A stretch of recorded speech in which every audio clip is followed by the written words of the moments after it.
Historia compartida por Eduardo Liñán. Lo primero que me asalta a mi memoria de aquella noche es la imagen de la señora Estefanía inclinada sobre su mesa de madera oscura.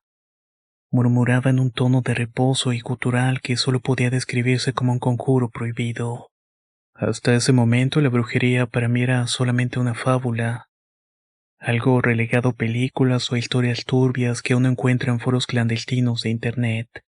Pero ahí estaba ella en la penumbra de su destartalada casa en las afueras de Jalapa, en Veracruz, rodeada de velas negras y figuras decrépitas de santos, que parecía mirarme con una mueca burlona. El aire estaba denso por el humo del copal, flotando espeso como si tuviera voluntad propia, y rodeándonos como si nos abrazara y nos quisiera llevar a un mundo que no pudiéramos ver. La señora no rezaba con las palabras de una iglesia. Sus plegarias no eran súplicas, eran demandas. Pedía favores con una autoridad que me helaba la sangre. Exigía desgracias con la seguridad de quien sabe que será escuchado. Invocaba el sufrimiento con una devoción escalofriante. Cada palabra caía con un peso abrumador, como si en su boca el idioma se transformara en una herramienta afilada para torcer el destino. Frente a ella, sobre un altar improvisado de piedra y tela roja, descansaba la fotografía de Marcos, mi esposo, o mejor dicho, el hombre que hasta ese momento había creído conocer. No comprendía del todo qué hacía aquella mujer, pero tampoco me importaba. No en ese instante. La lógica y la moral eran conceptos ajenos a mí. Solo existía una verdad inquebrantable, mi odio y mi sed de venganza. El engaño no me llegó como un rumor ni como una sospecha creciente. No, me lo escupió él mismo, con una sonrisa despreocupada, como si traicionarme no fuera más grave que olvidar comprar pan. Años de entrega, de sacrificios, de noches en vela asegurándome de que nunca le faltara nada. Y aún así me pagó con una infidelidad descarada. Cuando lo enfrenté ni siquiera hizo el intento de negarlo. Su indiferencia fue lo que más me hirió, como si todo lo que compartiéramos nunca hubiera tenido peso. La furia me cegó. No solo quería que pagara, quería que sufriera también. Fue con mi comadre Amparo que me habló de la señora Estefanía. Decía que su magia no fallaba, que trabajaba con el demonio y con la Santa Muerte y que su poder no era un juego. Hasta ese entonces había considerado la brujería como un cuento lejano, una superstición. Jamás imaginé que un día estaría ahí contemplando una mezcla de horror y fascinación, con una mujer mayor que estaba preparando un maleficio para mi dolor. Los frascos con líquidos de olores nauseabundos, el cuenco de barro donde ella vertía sangre y cenizas mientras recitaba sus palabras malditas. El cambio en su voz cuando una presencia ajena se apoderaba de su cuerpo. Todo eso me estremecía. Mencionaba nombres que me hacían temblar, nombres de entidades cuyo solo eco me revolvía en el estómago. Hubo un instante breve, fugaz, en el que el arrepentimiento intentó aflorar en mí. Un minúsculo destello de duda, pero no. No había espacio para la debilidad, la maldición estaba en marcha, y la ironía me arrancó una sonrisa amarga. El dinero para arruinar su vida había salido de su propia cuenta bancaria. No quería su muerte, no todavía. Quería que lo consumiera el tormento, que el destino lo golpeara con la misma furia que destruyó mi confianza. Quería que su alma se quebrajara con el peso de su propia miseria. Quería que sintiera en cada fibra de su ser el olor abrasador que me había dejado. Y ya no había marcha atrás, así que me obligué a ser fuerte o al menos a parecerlo. El brebaje estaba listo, un líquido espeso y oscuro con un brillo aceitoso que me hacía pensar en veneno. No olía mal, al contrario, tenía un aroma dulce, casi tentador, como la miel mezclada con especies. Pero Estefanía me había advertido.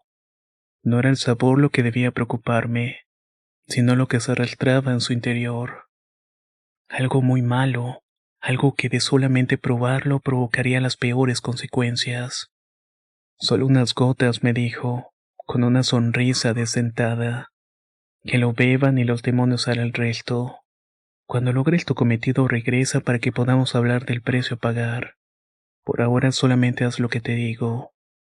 Salí de aquella casa sintiendo el peso de lo que estaba a punto de hacer, pero no hubo vacilación. La decisión ya estaba tomada.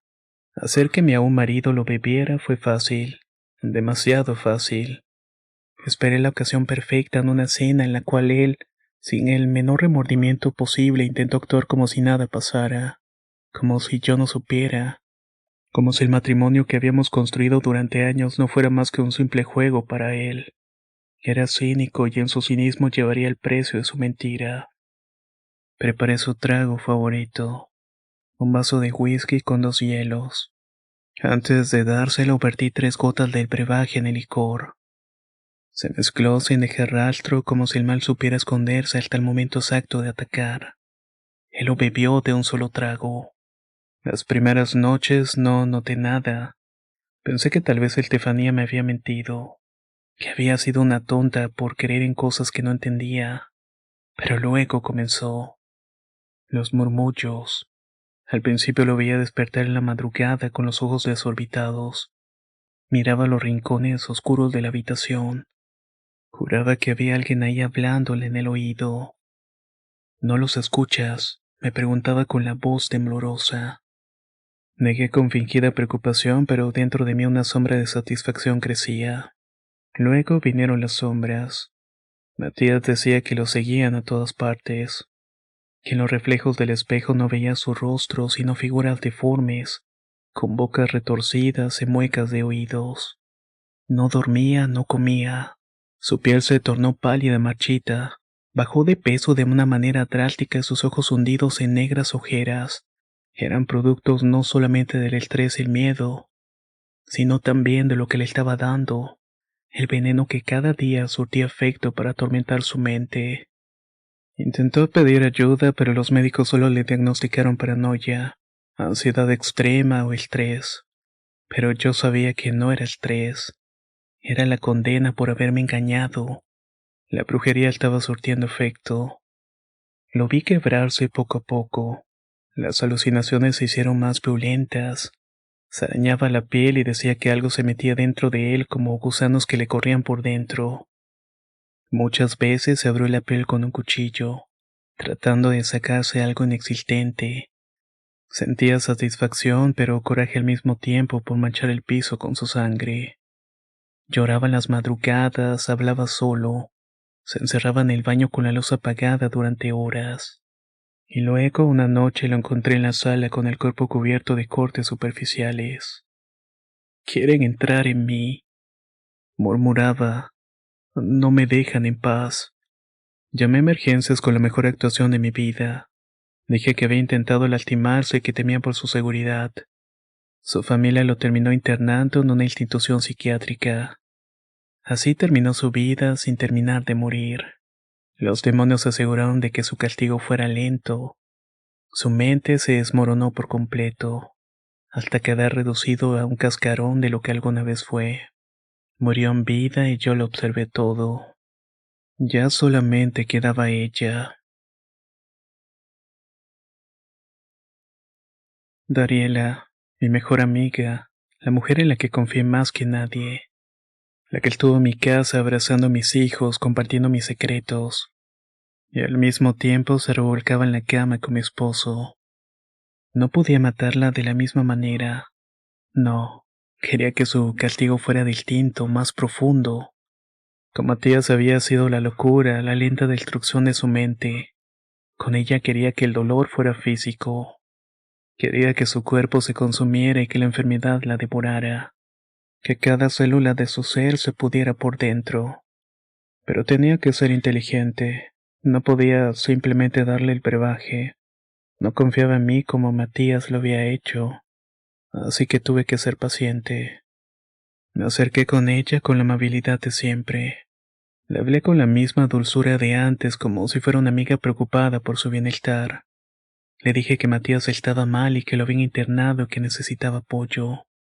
Ella de algún modo no sabía que ese maldito me había confesado la verdad. Y ella en su juego se sentía culpable de alguna manera. Pero aún así seguía viéndome y frecuentando la casa, fingiendo que todo estaba bien. Pero cuando mi marido, su amante, enfermó, ella se alejó y lo abandonó. No era raro porque solamente lo usaba para sacarle dinero. Eso sí lo sabía. Ven a la casa, le pedí con lágrimas en los ojos. No puedo sola con esto. Irremediablemente cayó en la trampa y esa misma tarde que llegó a casa preparé café. En su taza vertí unas gotas del brebaje que me dio Estefanía. El truco era darle la intención que deseaba, según me había dicho, y en mi mente tracé el momento en que ella sufría de maneras indecibles, enfermedad y cosas que la mantuvieran al borde de la muerte, y por supuesto yo sería testigo de todo aquello. Cuando menos lo esperé, ella lo bebió sin dudas. No sintió nada al principio. Sonrió y me tomó de la mano y me aseguró de que todo estaría bien, que estaba ahí para apoyarme. Incluso me abrazó y me dijo que siempre seríamos amigas. Oh, Dariela, si tan solo supieras que vas a morir, pensé para mis adentros. El verdadero castigo apenas estaba por comenzar. Los primeros días después del beber el brebaje, Dariela no notó nada. La bebida pasó desapercibida, como un simple gesto en medio de una tarde común y corriente. Pero algo comenzó a cambiar en su cuerpo poco después. Su piel, tan radiante y suave como siempre, empezó a tornarse opaca, grisácea. Su aliento se volvía cada vez más apestoso y cargado de podredumbre, como si algo se pudriera desde adentro. Al principio pensó que era estrés o que tal vez con todo lo que había ocurrido su cuerpo le estaba pasando factura, pero no, porque los dolores llegaron al tercer día. Comenzaron como punzadas, como si agujas invisibles la atravesaran por dentro, primero en el abdomen, luego en los brazos, hasta que un día al intentar levantarse de la cama el dolor la paralizó por completo. No podía mover las piernas. En el hospital los médicos no entendían nada. Ningún examen daba una respuesta con síntomas inespecíficos, decían. Dolores musculares, posibles secuelas del estrés, aseguraron. Pero nada que pudiera explicar el sufrimiento que ella sentía. No había descanso. La fiebre se desató y los dolores se volvieron insoportables. Su rostro, antes tan sereno, se deformaba por las noches en expresiones de puro tormento. Se rasguñaba la piel hasta sangrar, gritando al vacío, buscando algún alivio que nunca llegaba. El horror tomó cada instante de su vida y cuando las pesadillas la arrastraron al borde de la locura, fue cuando Dariela finalmente decidió buscar ayuda. Pero ya no podía más. El dolor la devoraba lentamente, y el mundo a su alrededor comenzaba a desmoronarse. La desesperación la llevó a un borde oscuro y fue en una madrugada cuando el sufrimiento era tan insoportable que no pudo más. Cerró los ojos por un segundo y nunca más los abrió. Ella lo hizo, una decisión rota por el dolor, por el tormento que no pudo soportar. La mujer que había sido mi amiga, que había sido parte de mi vida, se desvaneció, y con ello mi retribución. La tarea estaba completa. Dariela se había ido y mi marido estaba pasándola mal y mi vida se consumía cada día. Todo parecía como tenía previsto, pero algo extraño pasó. El peso de lo que había hecho no me golpeó de inmediato. No, fue después, cuando decidí llevar a mis hijos a un viaje para alejarme de todo. Ahí la realidad comenzó a tomar una forma monstruosa. Quería escapar, quería huir de la culpa, de las sombras que me acechaban, y me convencí que un cambio de aire huyó un tiempo con mis hijos lejos de la ciudad.